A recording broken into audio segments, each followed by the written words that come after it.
Hello guys, welcome to medical point official. और ये है ईसीजी सीरीज का लेक्चर नंबर 3। ये है ईसीजी पार्ट 3। इससे पहले अपन ने क्या किया है, पहले देखो। इससे पहले अपन ने देखा कि एक मायोकार्डियल टिश्यू के पास गैल्वेनोमीटर लेके गए अपन और वहाँ इलेक्ट्रोड्स लगाए, पोस्ट इलेक्ट्रोड।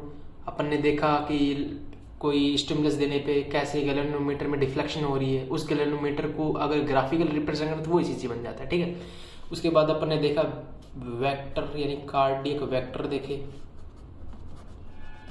वही कार्डियक वेक्टर को फिर अपन ने हार्ट के अंदर देखा कि कौन कैसा वेक्टर चल रहा है। अगर आपने ये नहीं देखे हैं तो एक बार 2 लेक्चर देख के आओ ईसीजी, आपके ईसीजी इतनी अच्छे से समझ आएगी कि सही में आप कहोगे कि हाँ भाई सही समझ आई हमको ईसीजी, ठीक है।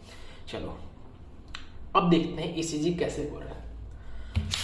ये देखो आप, ये कोई मैन है, इसके हमने ईसीजी लीड्स लगा रखी हैं और क्या हो रहा है, ये ऐसे नोड है, ये एवी नोड है, ये हार्ट है। इसके हैंड पे हमने नेगेटिव इलेक्ट्रोड लगाई हुई है, लेग पे इसके पॉजिटिव इलेक्ट्रोड है। ये इलेक्ट्रोड्स को हमने गैल्वेनोमीटर के साथ जोड़ा हुआ है और गैल्वेनोमीटर की निडल हमने एक फोल्डेड पेपर के ऊपर लगा रखी है जो कि मूव कर रहा है किसी भी कांस्टेंट वेलोसिटी के साथ, ठीक है।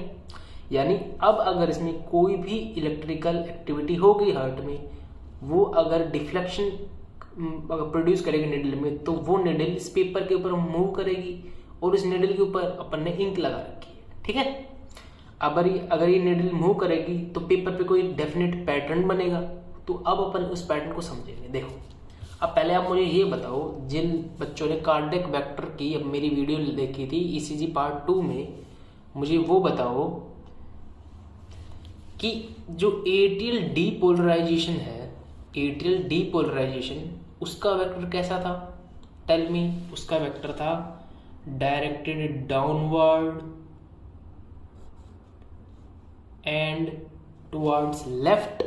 पॉजिटिव लगाएंगे क्योंकि डीपोलराइजिंग वेक्टर है, ठीक है। Directed downwards towards left with moderate velocity, ठीक है। उसके बाद एवी नोड सिग्नल पास हुआ जो कि इतना अच्छे से ईसीजी रिकॉर्ड नहीं होता, इसका बहुत छोटा वेक्टर आता है। उसके बाद वेंट्रिकुलर सेप्टल डीपोलराइजेशन हो रहा है और इसका वेक्टर कैसा आ रहा था? Directed upwards and rightwards with fast velocity और स्लो वेलोसिटी? Fast velocity. उसके बाद मेजर वेंट्रिकुलर का वेक्टर था, वो क्या था? लार्ज वेक्टर था, डायरेक्टेड डाउनवर्ड था विद स्लो वेलोसिटी और फास्ट वेलोसिटी। उसके बाद अपना बेसल के कैसे थे vector? Directed upwards towards right with fast velocity. ऐसे आ जाएंगे। चलो ठीक है। ऐसे नोड ने कोई सिग्नल प्रोड्यूस किया, उसको एट्रिया रिसीव करेगा, एट्रियल की मसल उसको रिसीव करेंगी और एट्रिया में क्या होगा? डीपोलराइजेशन। एट्रिया में डीपोलराइजिंग वेक्टर क्या आ रहा है? नीचे की तरफ आ रहा है, यानी पॉजिटिव डिफ्लेक्शन हो गया, नेगेटिव डिफ्लेक्शन होगा। यानी ये पेपर मूव कर रहा था, निडल के नीचे पेपर था, तो एक स्ट्रेट लाइन बनती जाएगी, देखो स्लेट बनती गई। इसके बाद देखो क्या हुआ, एट्रिया क्या हुआ? डीपोलराइजेशन। तो बताओ डीपोलराइजेशन वेक्टर टुवर्ड्स पॉजिटिव है या नेगेटिव? टुवर्ड्स पॉजिटिव, यानी पॉजिटिव डिफ्लेक्शन होगा, नेगेटिव होगा? बोलो पॉजिटिव होगा। मॉडरेट वेलोसिटी के साथ होगा या फिर फास्ट वेलोसिटी के साथ होगा? यानी मॉडरेट यानी निडल धीरे धीरे ऊपर जाएगी फिर धीरे धीरे नीचे आ जाएगी, ये है मॉडरेट। और फास्ट वेलोसिटी यानी निडल एकदम से ऊपर गई एकदम से नीचे आएगी, ये है फास्ट वेलोसिटी वाला। तो बताओ इसमें निडल धीरे धीरे ऊपर जाएगी और धीरे धीरे नीचे आएगी और पॉजिटिव वेव प्रोड्यूस होगी। यानी एट्रियल डीपोलराइजेशन में वेव मॉडरेट वेलोसिटी के साथ जाएगी और नीचे आ जाएगी वेव, ठीक है। Atrial depolarisation. इसके बाद क्या हुआ? एवी नोड से पास हुआ और कोई भी सिग्निफिकेंट इलेक्ट्रिकल एक्टिविटी नहीं नोट कर पाए ईसीजी, बिकॉज एवी नोड का जो कार्डियक वेक्टर था बहुत स्मॉल था, क्योंकि खुद ही बहुत मिनिएचर सा टिश्यू होता है। तो कोई भी इलेक्ट्रिकल एक्टिविटी नोट नहीं हुई, तो एक आइसोइलेक्ट्रिकल लाइन आई। आइसोइलेक्ट्रिकल लाइन का मतलब the lines produce on ECG graph when no significant electrical activity is noted. समझ आ गया? आइसोइलेक्ट्रिकल लाइन, जब कोई भी निडल में डिफ्लेक्शन नहीं होता उस टाइम पे लाइंस होती हैं, उनको बोलते हैं आइसोइलेक्ट्रिक लाइंस। ठीक है, इसके बाद किसका डिपोलराइजेशन होगा? सेप्टम का। देखो सेप्टम, ये सेप्टम का वेक्टर देखो, it is directed upwards and towards right, away from the positive end या फिर towards the positive, away from the positive end. So it will produce a negative deflection और a positive deflection. Negative deflection, क्या ये deflection बहुत ज्यादा होगा? क्या ये वेक्टर बहुत बड़ा है? नहीं, ये वेक्टर बहुत छोटा सा है। यानी डिफ्लेक्शन क्या होगा? छोटा सा, little negative deflection with fast velocity और a normal velocity with a fast velocity, क्योंकि पुरकिंजी सिस्टम से अप्लाई, यानी एक छोटी सी नेगेटिव वेव आएगी और तुरंत निडल ऊपर आ जाएगी बिल्कुल फास्ट। तो एक नेगेटिव वेव आई। ठीक है, तो हम यहाँ पे लिखते जाते हैं, ये जो है ये वाली पी वेव, इसको बोलते पी वेव, ये किसकी वजह से हो रही है? This is heart and this is due to atrial depolarization, atria की डीपोलराइजेशन। ठीक है, दिस लाइन, आइसोइलेक्ट्रिक लाइन, ये क्या डिपिक्ट कर रही है? This depict flow of current through AV node. ठीक है, दिस स्मॉल नेगेटिव डिफ्लेक्शन क्या शो कर रहा है? वेंट्रिकुलर कॉन्ट्रैक्शन या वेंट्रिकुलर डीपोलराइजेशन, स्पेसिफिक जाए तो सेप्टल का, सेप्टम है, सेप्टम का डीपोलराइजेशन, और इसका वेक्टर कैसे है? Directed upwards and towards right. Okay, अब देखो इसके बाद होगा मेजर वेंट्रिकुलर डीपोलराइजेशन, इसका वेक्टर कहाँ आ रहा है अपने को? Down, directed downwards toward the positive and. तो डिफ्लेक्शन कैसे होगा? पॉजिटिव। अब मुझे ये बताइए, डिफ्लेक्शन स्ट्रॉन्ग होगा या वीक होगा? वेक्टर का साइज देके बताओ। स्ट्रॉन्ग होगा, क्यों? क्योंकि वेक्टर बड़ा है, तो एक स्ट्रॉन्ग पॉजिटिव डिफ्लेक्शन होगा। मॉडरेट वेलोसिटी के साथ होगा, एक हाई वेलोसिटी के साथ होगा, स्पीड ज्यादा होगी कम होगी? हाई होगी, क्यों? पुरकिंजी फाइबर से सप्लाई हो रहा है।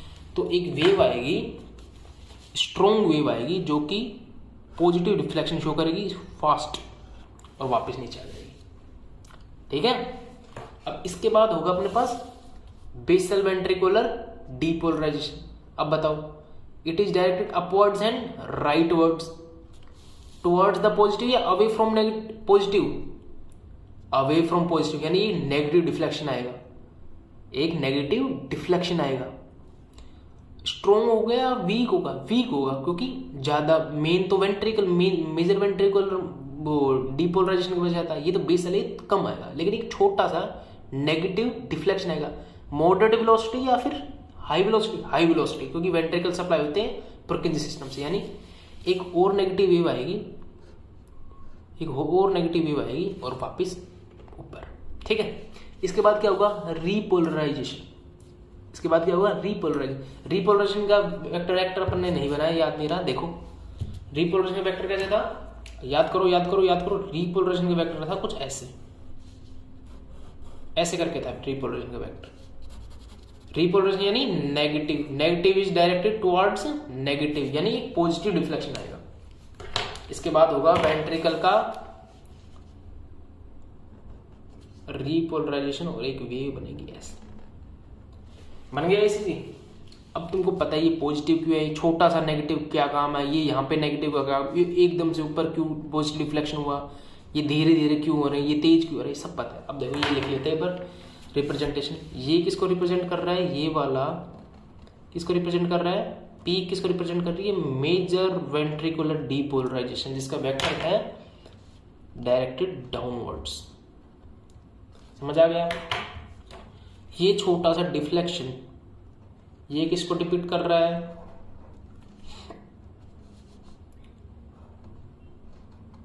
ये डिपिक्ट कर रहा है वेंट्रिकुलर बेसल डीपोलराइजेशन को। ठीक है, ओके। और ये किसको रिप्रेजेंट कर रहा है? ये कर रहा है वेंट्रिकुलर रीपोलराइजेशन, यानी इसका वेक्टर कैसे है, डायरेक्टेड अपवर्ड्स। समझ आ गया, वेरी गुड। अब देखो, अब हम ड्रॉ करेंगे ईसीजी, बिल्कुल सीरियस मोड में आके अब हम ड्रॉ करते हैं ईसीजी। चलो देखो, देखो ईसीजी कैसे होता है, कैसे बनता है, कैसे इसकी कैलिब्रेटेड शीट होती है वो देखते हैं। ईसीजी की शीट में क्या होता है,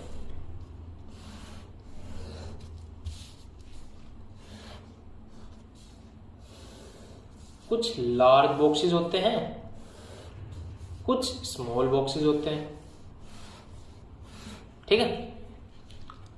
तो ईसीजी की स्पीड जो होती है वो कुछ ईसीजी मशीन जो होती है उसके अंदर जो पेपर होता है उसकी इस हिसाब से सेट की जाती है कि ये जो एक लार्ज बॉक्स होता है ना, ये 300 बार 1 मिनट में जाएगा। 1 मिनट के अंदर ऐसे 300 बॉक्सेस पेपर के नीचे से निकले, मतलब पेपर में निकल जाएंगे, उसकी निडल के नीचे से निकल जाएंगे। मैंने क्या बोला, स्पीड इस हिसाब से सेट होती है कि 300 लार्ज बॉक्सेस, 300 लार्ज बॉक्सेस कितने मिनट में जाएंगे, 1 मिनट के अंदर। अंडरस्टूड। यानी मैं यही बोल सकता हूं कि 60 सेकंड्स के अंदर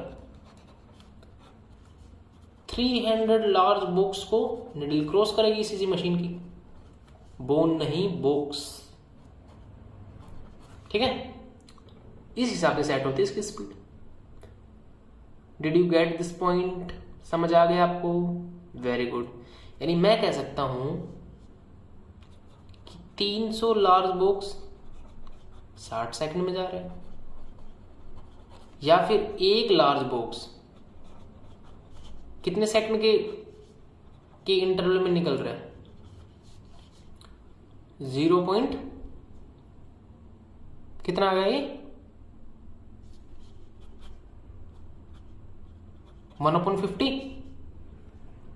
क्या ये 1/50 आ गया, क्या कुछ गलती है, चलो नहीं है, ठीक है। यानी मैं लिखूंगा यहां पे ये जा रहा है 0.2 सेकंड में। 0.2 सेकंड आ गया ना इसका, हाँ 0.2 सेकंड आ गया, ओके 0.2 सेकंड, ठीक है। यानी इस लार्ज बॉक्स के नीचे से निडल कितने टाइम में पास हो जाएगी, 0.2 सेकंड। समझ आ गया। देखो इस एसीसी पेपर को देखो, इसमें बहुत सारे बॉक्सेस होते हैं, लार्ज बॉक्स, और ये बॉक्सेस भी 5 छोटे छोटे बॉक्सेस में डिवाइड होते हैं। इस हिसाब से भाई पेपर की स्पीड इस हिसाब से कैलिब्रेट होती है कि 1 मिनट के अंदर या 60 सेकंड के अंदर 300 लार्ज बॉक्स इसके नीचे से निकल जाएंगे। 300 लार्ज बॉक्स इसके नीचे से निकल जाएंगे। यानी 1 सेकंड में कितने बॉक्स निकलेंगे बताइए, 1 सेकंड में कितने लार्ज बॉक्स निकलेंगे बोलो। 1 लार्ज 60/300 कर देंगे तो 0.2 सेकंड आ जाएगा, ठीक है। यानी 0.2 सेकंड के अंदर जो निडल है वो एक बॉक्स को क्रॉस कर लेगी, ठीक है। यानी इस बॉक्स का इंटरवल हो गया 0.2 सेकंड। अब इसमें छोटे छोटे बॉक्स और है, यानी हर बॉक्स की, ये जी बड़ा बॉक्स 5 छोटे छोटे बॉक्स में बटा होता है कैलिब्रेटेड शीट पे, जो ईसीजी की शीट आती है उसके अंदर। तो ये इंटरवल कितने कितने हो जाएगा, एक छोटा छोटा वाला एक स्मॉल बॉक्स कितने का हो जाएगा, 0.2 डिवाइडेड बाई 5 यानी 0.04 सेकेंड। ये है अपने काम की वैल्यू। यानी एक छोटा सा बॉक्स जो ईसीजी के अंदर होता है वो होता है 0.04 सेकेंड का, और एक जो बड़ा बॉक्स होता है वो होता है 0.2 सेकेंड का। ये समझ आएगी कैसे हुआ है ये भाई। 300 लार्ज बॉक्स 1 मिनट में गुजरते हैं, या फिर 300 लार्ज बॉक्स 60 सेकंड में गुजरते हैं। यानी एक लार्ज बॉक्स कितने देर में गुजरेगा, 60 डिवाइड बाई 300 0.2 सेकंड। और ये एक बड़ा बॉक्स 5 छोटे छोटे डिवाइड होता है, तो एक छोटे बॉक्स का टाइमिंग क्या हो जाएगा, 0.2 डिवाइडेड बाई 5 0.04 सेकंड। तो अगर हम ओवरऑल बात करें तो एक ईसीजी की कैलिब्रेटेड शीट कुछ ऐसी दिखाई देगी, देखो कुछ ऐसी दिखाई देगी। एक लार्ज है, इसमें बड़े बड़े बॉक्स हैं, उसमें 5 छोटे छोटे बॉक्स हैं।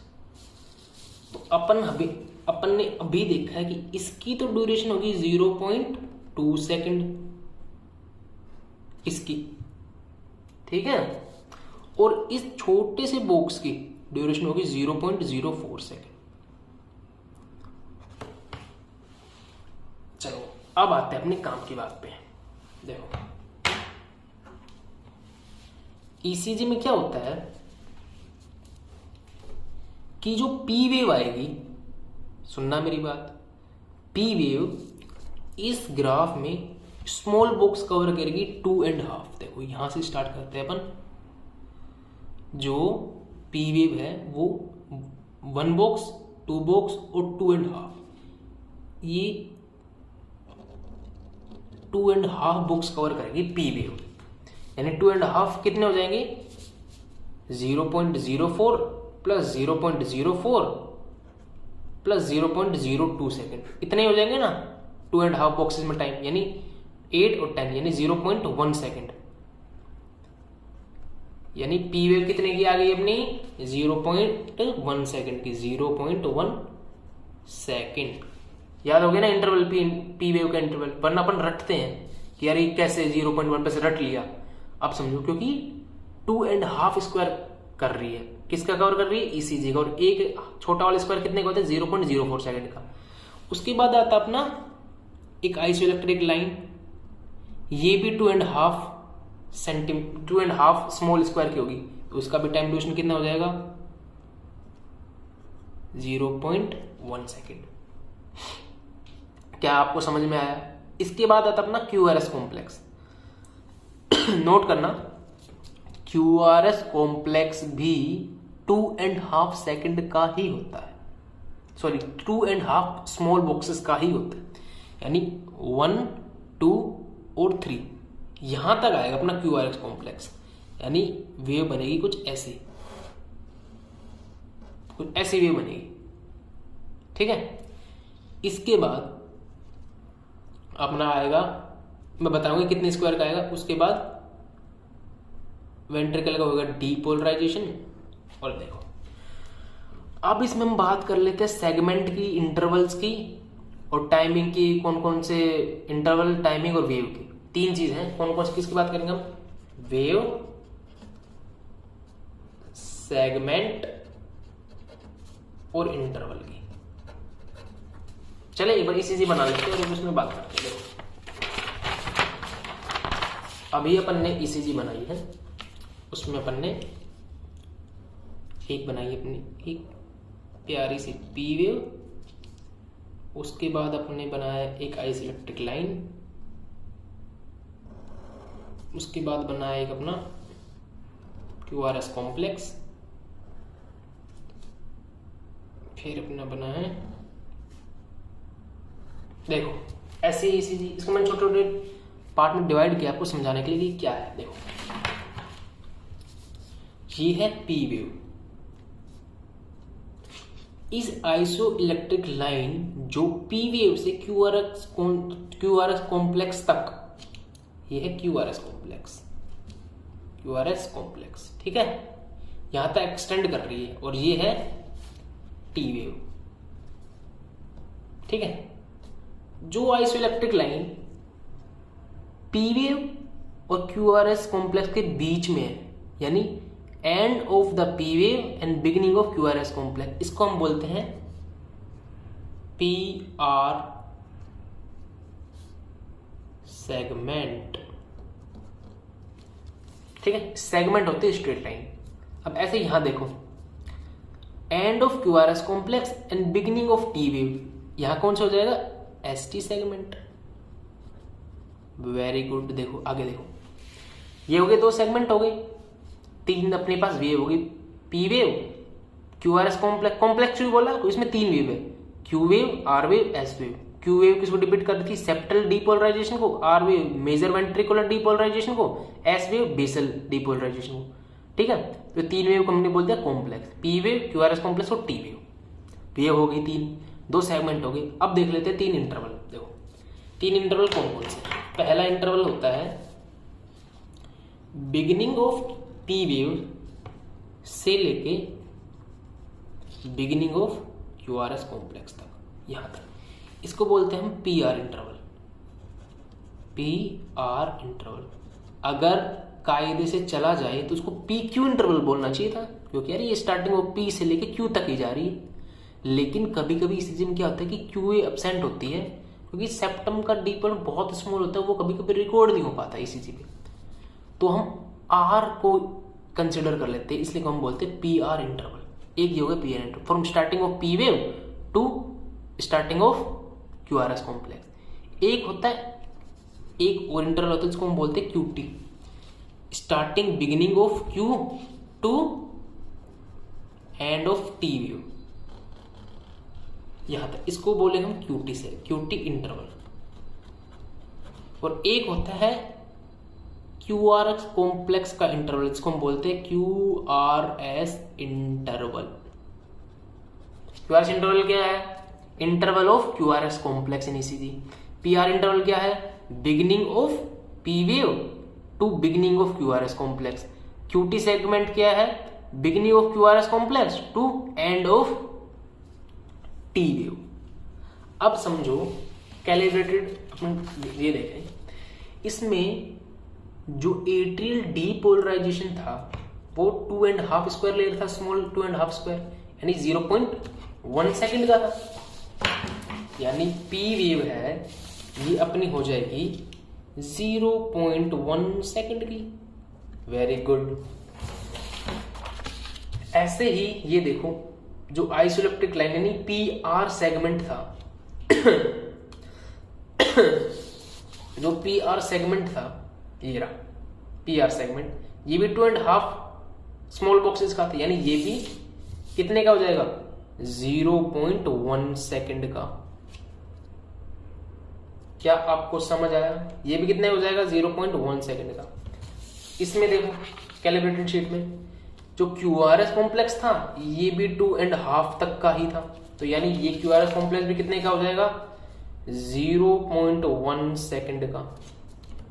अब बात सुनो, ये जो क्यूटी सेगमेंट है, जो क्यूटी इंटरवल है, सॉरी क्यूटी इंटरवल, वो कहां से हो रहा है? Beginning of QRS to end of T wave, यही है क्यूटी, यही है क्यूटी इंटरवल। समझ आया? ओके। ये यूजुअली कितना होता है क्यूटी इंटरवल? ये यूजुअली होता है 10 to 11 small boxes, 10 to 11 small boxes. यानी 10 में कितना टाइमिंग हो जाएगी? 10 में तो हो जाएगी 0.4 सेकेंड, और 11 में कितनी हो जाएगी? 0.44 सेकेंड, है कि नहीं? यानी क्यूटी इंटरवल कितने का जाएगा? यहां देखते हैं। अब इंटरवल देखते हैं। एसटी सेगमेंट का अपने इंटरवल नहीं है, कितने टाइम होता है एसटी सेगमेंट, ये नहीं आता है। पीआर सेगमेंट मेन होता है, क्योंकि इसका एक सिग्निफिकेंस हमें अभी डिस्कस करेंगे। देखो पीआर इंटरवल खुद देखो कितने का हो जाएगा? 0.1 प्लस 0.1, यानी पीआर इंटरवल हो जाएगा 0.2 सेकेंड का। रटने की कोई जरूरत नहीं है, बिल्कुल समझ लो कि यार कौन सा कितना भी कितनी थी तो ऑटोमेटिक याद हो जाएगा। अब क्यूटी इंटरवल कितने का था? 10 to 11 स्मॉल बॉक्सेस, यानी 10 में कितने आ जाएंगे? 0.4 second, 40 to 0.44 second.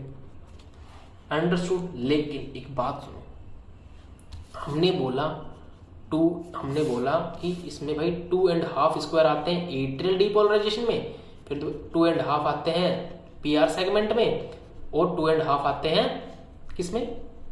QRS complex में। लेकिन हार्ट बिल्कुल ये नहीं कि एग्जैक्ट किताब में जो लिख दिया उसी के हिसाब से चलता है। हार्ट कम धीरे भी काम करता है, तेज भी काम करता है। तो 2.5 को अपन क्या बोलेंगे? Sir between 2 and 3 small box के अंदर आसपास का टाइम लेता है हार्ट। किसमें? एट्रियल के डीपोलराइजेशन में, पीआर सेगमेंट में और क्यूआरएस कॉम्प्लेक्स में। समझ आया? इसको 2.5 ना बोल के अपन 2 and 3 बोलेंगे, क्योंकि 2.5 को बीच में लाई करता है। आप याद रखना, या तो आपके दिमाग में हमेशा यही होना चाहिए 2.5 ही है, लेकिन एग्जाम में आए सर पूछे तुम क्या बोलेंगे? 2 to 3 small boxes, 2 to 3 small boxes बोलेंगे, तो ये 0.1 2 सेगमेंट के लिए कितना हो जाएगा? 0.08, 3 के लिए क्या हो जाएगा? 0.12 सेकेंड। इसका बीच का देखें तो 0.1 सेकेंड आएगा। ऐसे ही पी आर इंटरवल को भी ऐसे लिख सकते हो और पी वेव के लिए भी यही लिख सकते हो। लेकिन याद हमेशा यही रखना कि भाई होता एग्जैक्टो 2.5 स्मॉल स्क्वायर ही है, लेकिन 0.8 to 0.2 लिख देंगे। क्या आपको मेरी बात समझ आ गई? अब देखते हैं सबका सिग्निफिकेंस क्या है। देखो पी वेव किसको डिपिक्ट करती है? पी वेव किसको डिपिक्ट करती है? एट्रियल डीपोलराइजेशन को। पी आर सेगमेंट डिपिक्ट करता है flow of current through AV node. क्या बोला? देखो एट्रियल डीपोलराइजेशन के बाद हो रहा है वेंट्रिकल डीपोलराइजेशन, यानी सिग्नल एट्रिया से वेंट्रिकल की तरफ गया थ्रू एवी नोड। यानी पी आर सेगमेंट डिपिक्ट करता है फ्लो ऑफ करंट थ्रू, हम इसको करंट भी बोल सकते हैं या फिर हम इसको एक्शन पोटेंशियल भी बोल सकते हैं, थ्रू एवी नोड। यानी पी आर सेगमेंट किसको डिपिक्ट करता है? Flow of current through AV node. P wave किसको डिपिक्ट कर रही थी? एट्रियल डीपोलराइजेशन को। क्यू आर एस कॉम्प्लेक्स किसको डिपिक्ट कर रहा है? Ventricular depolarization. अंडरस्टूड? ये किसको कर रहा है? Ventricular depolarization. इसके बाद एसटी सेगमेंट में वेंट्रिकल डीपोलराइज स्टेट में ही रहते हैं। मेरी बात को सुनना, क्योंकि वेंट्रिकल का रीपोलराइजेशन तो यहां से स्टार्ट हो रहा है ना, वेंट्रिकल रीपोलराइज करना तो यहां से स्टार्ट हो रहा है, यानी यहां पे वेंट्रिकल कॉन्ट्रैक्टेड स्टेट ही थे। यानी एसटी सेगमेंट रिप्रेजेंट करता है कॉन्ट्रैक्टेड या फिर सिस्टोल्ड स्टेट ऑफ वेंट्रिकल। इसमें वेंट्रिकल रिलैक्स नहीं, रिलैक्स तो टी वेव डिपेंड करती है, रीपोलराइजेशन हो रहा है टी वेव में। मेरी बात समझ रहे हो? जो टी वेव है वो रिप्रेजेंट करती है कि भाई एट्रिया का क्या हो रहा है? रीपोलराइजेशन हो रहा है। मेरी बात को समझ आ गई तुमको? देखो, और टी वेव किसको रिप्रेजेंट कर रहे हैं? Repolarisation of ventricles. वेव समझा क्या? वेव और सेगमेंट किसको रिप्रेजेंट करते हैं? पी वेव रिप्रेजेंट कर atrial depolarization, P R segment flow of action potential through AV node, जो कि साइलेंट होता है, इसी से रिकॉर्ड नहीं हो पाता।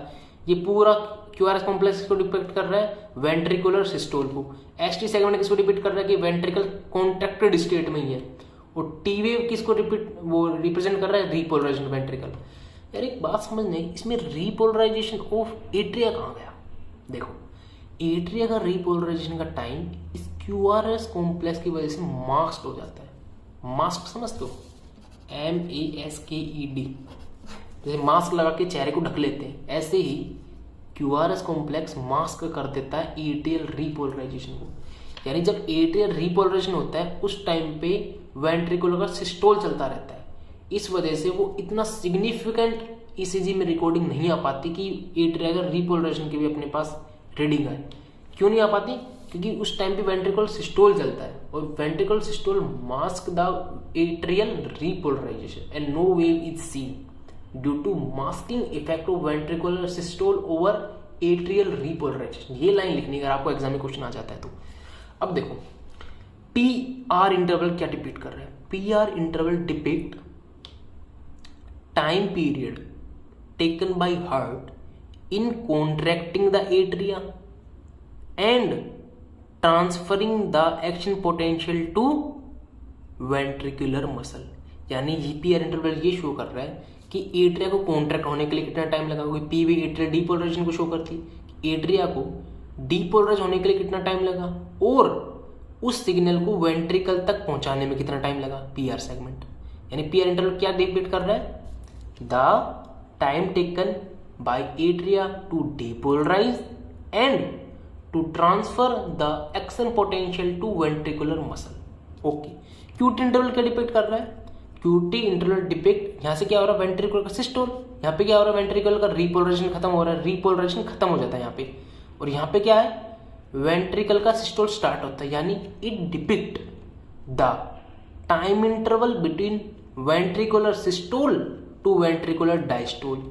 वेंट्रिकल का सिस्टोल से वेंट्रिकुलर डायस्टोल कितनी देर में हुआ, ये डिपिक्ट क्या कौन करता है?